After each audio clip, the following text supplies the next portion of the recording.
자, 22번입니다. 다음 중 옳은 것은 모두 몇 개인가 했는데 정답은 4번.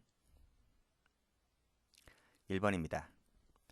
헌법은 법률에서 구체적으로 범위를 정하여 위임받은 사항에 관하여 하위 법령에 규정하는 것을 허용하죠. 동그라미.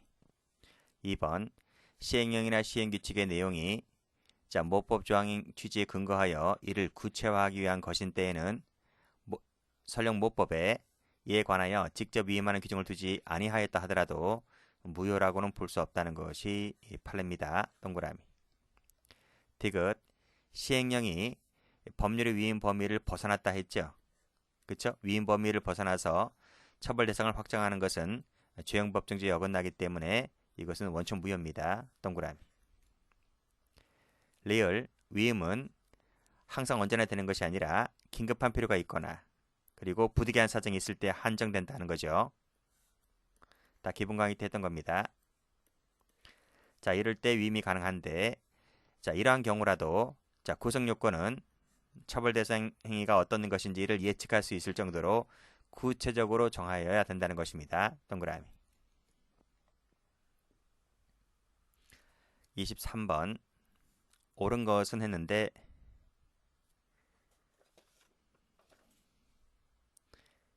정답은 4번입니다.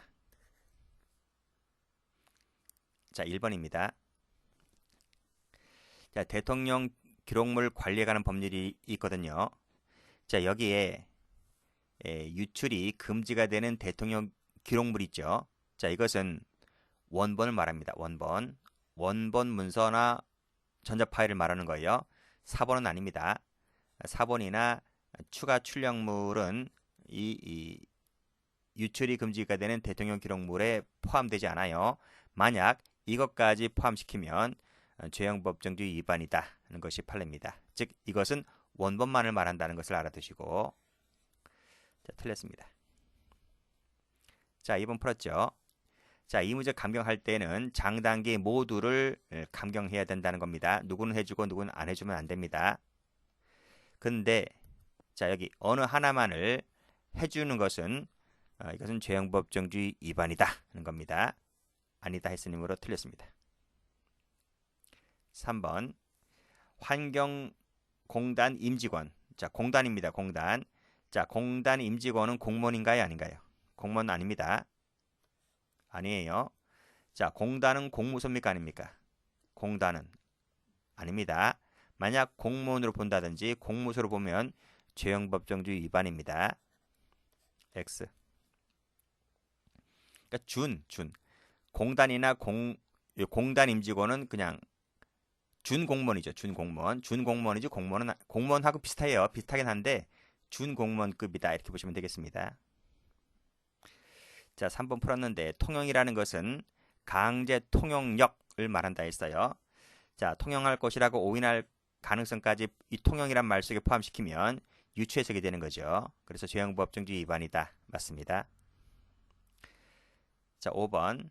자, 5번도 중요한 판례인데 강론에서 많이 나오죠. 사전자 기록 위작 변작제에서 이 위작이란 말의 개념은 공부하신 분들은 아시겠지만 유형 위조, 무형 위조, 불문 이렇게 적으시고 이 개념이 무엇인지는 강론책 공부하신 분들은 다 아실 겁니다. 자, 유형 위조, 무형 위조, 불문이기 때문에 자, 권한 있는 사람 동그라미 1번. 동그라미 1번까지는 안 해도 되겠네요. 자, 권한 있는 사람이 허위 정보를 입력하는 것. 이게 무형 위조죠. 그래서 이것도 위작이다. 위작으로 보는 것은 죄형 법정주의 위반이 아닙니다. 이것도 포함되는 거니까요. 위작 개념에 이렇게 포함되는 것은 위반 아닙니다. 왜? 무형 위조도 포함되니까. 그래서 권한 있는 공무원이죠. 공무원이 허위 정보를 그 컴퓨터 자기 컴퓨터 그 전산망에 들어가서 허위 정보 입력하면 사전자 기록 위작죄 또는 공전자 기록 위작죄 등으로 처벌되는 겁니다. 공무원이라면 공전자 기록 위작죄고요. 공무원이 아닌 사람은 사전자 기록 위작죄 이렇게 처벌됩니다.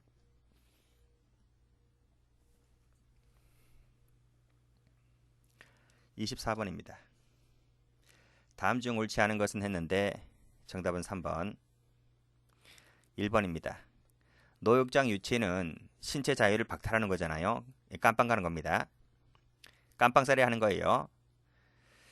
징벌과 유사한 형벌적 성격을 갖고 있기 때문에 형벌 불소급 원칙이 됩니다. 이 원칙이 적용됩니다.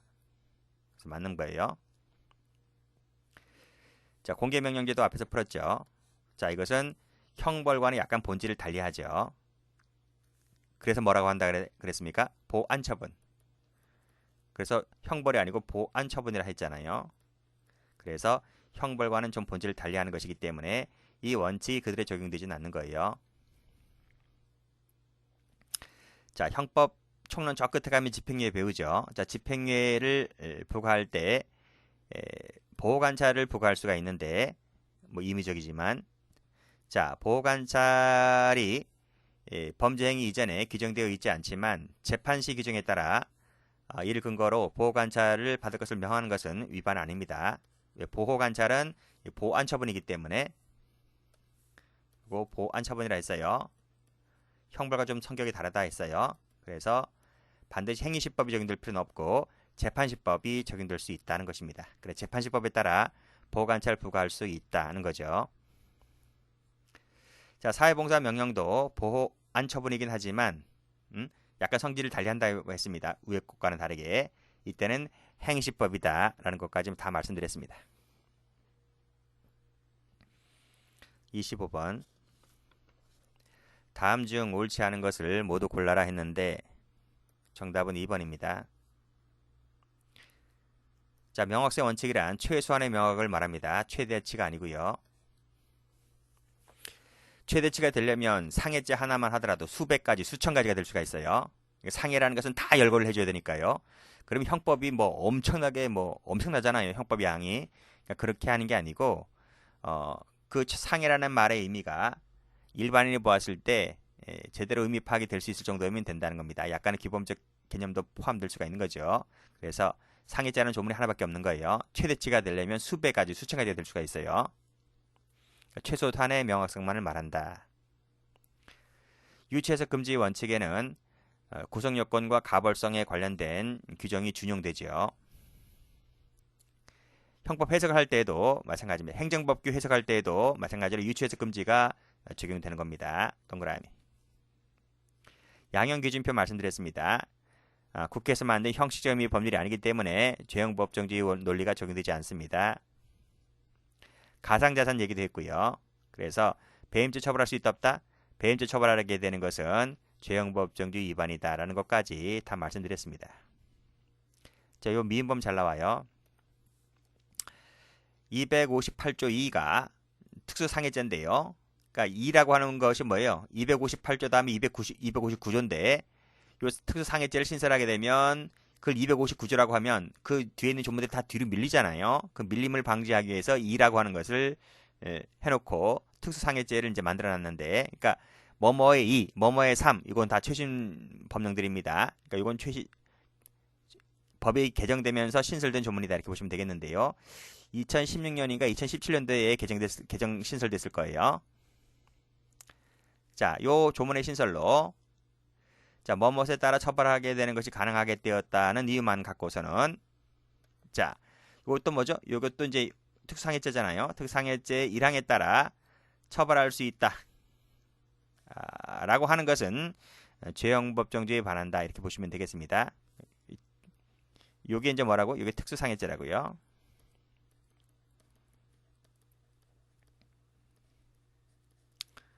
그래서 특수상해치상죄, 특수폭행치상죄에 대하여 특수상해죄에 따라 처벌하게 되는 것이 가능하게 되었다 손치더라도 이것을 단순상해죄에 따라 처벌하는 것이지 특수상해죄에 따라 처벌하는 것은 죄형법정 위반입니다. 그래서 요 판례 아주 잘 나오는데 일단 동그라미 치시고요. 해설 갑니다. 해설 가보시게 되면 특수폭행치상의 경우에는 2가 신설되었음에도 불구하고 종전처럼 상해죄입니다. 1항입니다. 251조 1항이 상해죄에 따라 처벌하는 것이 맞다는 거예요. 요 논리는 좀 설명이 긴데 그것은 제가 기본 강의할 때 자세히 설명드린 바가 있습니다. 그래서 요걸 색깔 칠하시고 요 조항을 어떻게 바꾼다? 이렇게 요 2 이가 들어가면 이것을 2로 바꾼단 말입니다. 이에 따라 처벌한다 하면 틀려요. 그래서 반한다 이렇게 나와요. 끝까지 읽어보셔야 됩니다. 반한다. 만약에 요 판결 요지에서 257조가 아니라 258조 2라고 적는단 말입니다. 그러면 틀려요. 요 조문에 조심하셔야 될 것은 258조의 2라고 쓰면 틀려요. 이게 아니라 257조 1항으로 적어줘야 됩니다. 아주 잘 나와요.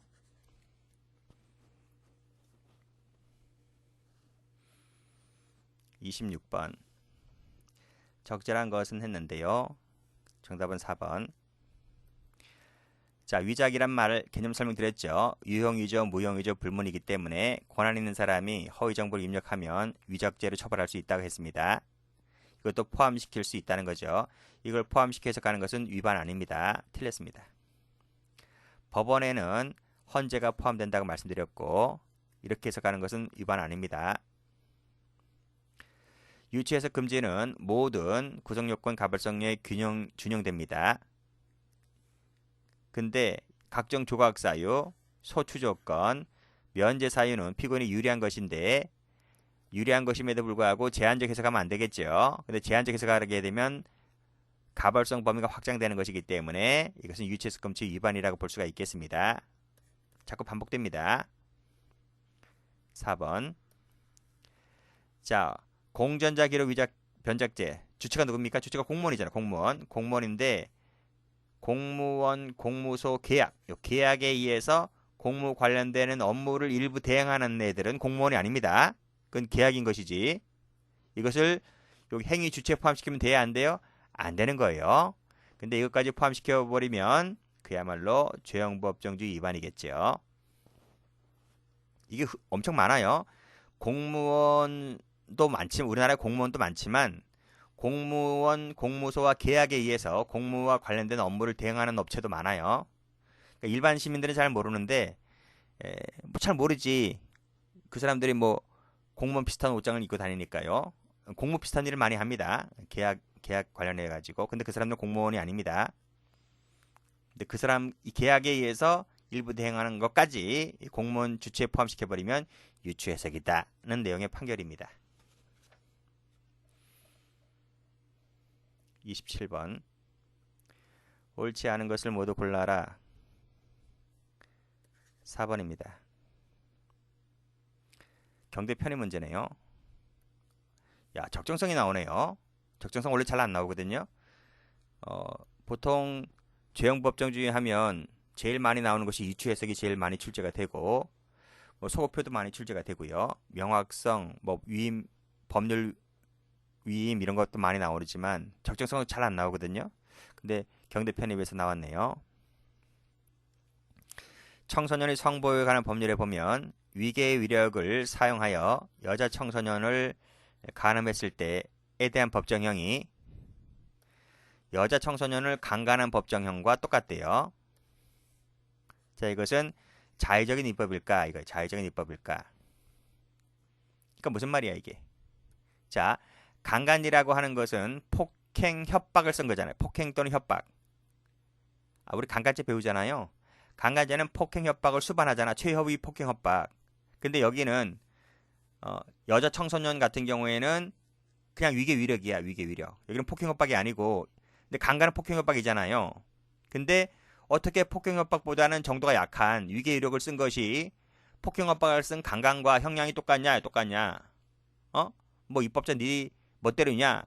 자의적 입법 아니냐라고 하는데 우리 판례는 자의적 입법이 아니라는 거예요. 왜냐하면 청소년이기 때문에 그래요. 청소년이기 때문에 성인이라면 성인 여성이라면 이 정도를 형량을 달리했을 거예요. 강간이 더 폭행 협박을 수반한 것이기 때문에 강간이 더 형량이 높을 거예요. 그런데 청소년 같은 경우에는 청소년은 아직 미성숙하잖아요. 미성숙하기 때문에 꿰매 잘 빠진다는 거지. 사기치기 속단 말로 사기치기 좋다는 거지. 그렇잖아요. 청소년 애들이 뭘 알아요, 그렇지? 그렇기 때문에 달콤한 사탕으로 말 이빨 몇 번 까면 되는 거지, 그치? 그래가지고 여자를 속여버리잖아요. 속여버려가지고 간음을 해버리잖아요. 근데 이것이 죄질이 경우에 따라서는 강간보다 더 심하다는 거야, 죄질이. 차라리 그냥 몇 대 한번 얻어맞고 강간당하는 게 낫지. 위계 위력을 써가지고 강간당하면 기분이 더러운 경우도 있다는 거죠. 그래서 그런 경우도 흔치 않게 있기 때문에 그래서 비록 행위태양은 위계 위력을 썼다 하더라도 여자 청소년의 경우에는 강간과는 거의 동급이기 때문에 형량이 동일하게 정하였다 하더라도 이건 자의적인 입법이 아니다 이렇게 본 겁니다.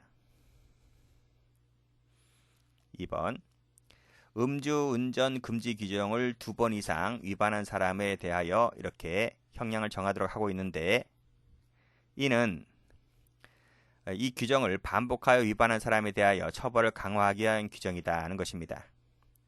근데 그 제한은 시간적 제한을 과거 시간적 제한을 아무런 제한을 두고 있지 않다는 거죠. 이것은 과연 책임과 형벌 간의 비례 원칙이 위반될까 이런 말입니다. 봐봐. 이게 무슨 말인지 알아요? 여기 아무런 제한, 시간적 제한을 두고 있지 않다는 말이 무슨 말인지 아세요? 봐봐요.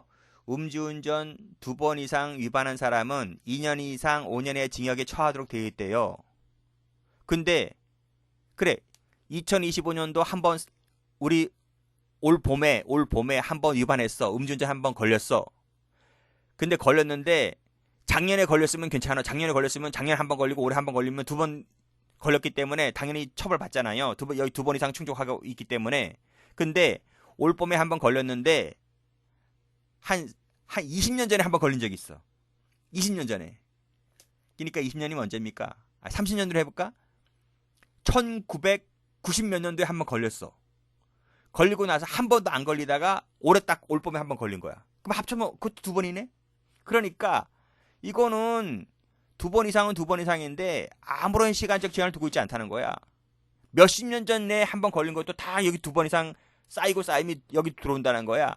그러니까 이건 시간적 제한을 두지 않은 것은 그 위반이겠죠. 그러니까 몇 년 전이라는 뭐 5년 전, 뭐 10년 전 이렇게 딱 제한을 둬야 되는 거지. 아무런 시간적 제한을 두지 않고 그냥 2번 이상에 걸려버리면 위반이다. 이렇게 하면 그야말로 적정성 원칙의 위반이다. 이렇게 본 겁니다. 그래서 옳은 질문이죠.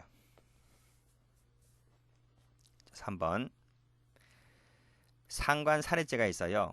군대에서 나오는 말이지. 상관을 살해하면 법정형이 사형밖에 없어요. 징역도 없어요. 오로지 사형이에요. 이것은 너무 과하다. 너무 과하기 때문에 정당성을 상실했다는 것입니다. 어떻게 사람을 살인한 부분에 대해서는 여러 가지 이유가 있으니까 살해한 것 아닙니까? 그렇잖아요. 우리 보통 살인죄 같은 경우도 집행유예가 있어요. 사람을 죽였는데 집행유예로 나온다니까? 그 많은 이유가 있으니까. 그냥 죽였겠어요? 지금까지 억압받고 핍박받고 강간당하고 해왔으니까 내가 저 악마 같은 새끼를 죽여야지 내가 이 굴레에서 벗어나겠다는 심정으로 저 악마 같은 살인범을 내가 강간범을 죽이는 거 아닙니까? 그러니까 사람을 죽이는 것도 나름대로 정당한 이유가 있다는 거지. 그러니까 군대도 마찬가지라는 거지. 저 상관 새끼가 진짜 더러운 악마 같은 새끼라면 내가 죽여도 뭐 누가 탓할 사람이 누가 있어. 근데 형벌이 사형밖에 없어. 그 말이 안 되잖아요. 그쵸? 그러니까 이것은 사형만 있고 왜 징역은 없냐, 징역은. 오로지 왜 사형밖에 없냐? 군대라서? 에이, 그게 말이 돼요? 그러니까 이것은 너무 과중하고 정당성 상실했다. 비례 원칙에 어긋난다. 이렇게 보고 있는 겁니다. 동그라미. 자, 절도죄가 있고요. 상습절도가 있는데 상습절도는 절도죄의 형 2분의 1 가중입니다. 근데요, 이 가중이라고 되어 있는데 뭘 가중한다는 거야? 뭘 가중해? 법정형이지. 법에 정해진 형벌을 2분의 1 가중이라는 얘기입니다. 선고형 가중이 아니고. 그래서 이 두 가지 모두 가중한다고 하는 것은 비례 원칙의 위반이다. 위반이 아니고 법정형, 선고형 모두 가중하는 것으로 선고형 가중하는 아닙니다. 여기 틀린 거예요. 이 그쵸? 틀린 것이다. 그래서 선고형 가중이다 이렇게 보시면 되겠습니다.